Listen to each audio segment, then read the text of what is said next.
که څوک بازار کې یو څیز اخلي دا اخیستونکي خرڅوونکي ته وایي چې د دې قیمت څومره دی، خرڅوونکي ورته وایي چې مړه بازار کې چې کوم ریټ وي بس هغه ماته راکړه، یا ورته داسې وایي چې بس دا څیز یوسه زه به تپوس وکړم چې کوم ریټ و هغه به تا نه واخلم، یا داسې ورته وایي چې مړه بس تا څومره خوښ وي ماته راکړه.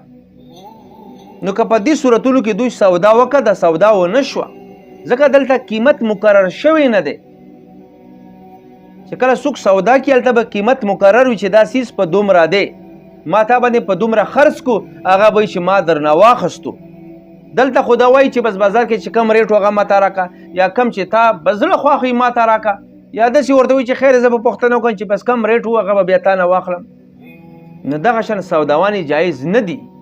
خو ډیره د افسوس خبره ده نن په بازارو کې ټولې کمې بیې کېږي، اکثر پکې فسیدې دي. نو په کار دا ده چې موږ علما کرامو ته کینو، د خرڅولو خرڅولو دغه مسایل ورنه زده کړو. تبلیغ ولا وایي چې هغه مسلې چې 24 غنټې ته مخې ته راځي د هغې زده کول په موږ باندې فرض دي. ولې خرڅول خرڅول تا مخې ته دا مسله نه راځي، دا به نه زده کوې، صرف به ته د منځه فضیل زده کوې، صرف به ته د تکبیر الله فضیل زده کوې، او صرف د مسجد ته دننه کېدلو کومه طریقه ده، با ته د روتلو کومه طریقه ده، هغه به موږ زده کوو، هغه به هم زده کوو. خو دې نه زیات ضروري کم دي هغه مسایل دي. ځکه چې کله تا ته مسایل معلومي په مسایلو پوه وي، بیا چې ته عبادت کوي الله پاک به ستا عبادت قبلوي.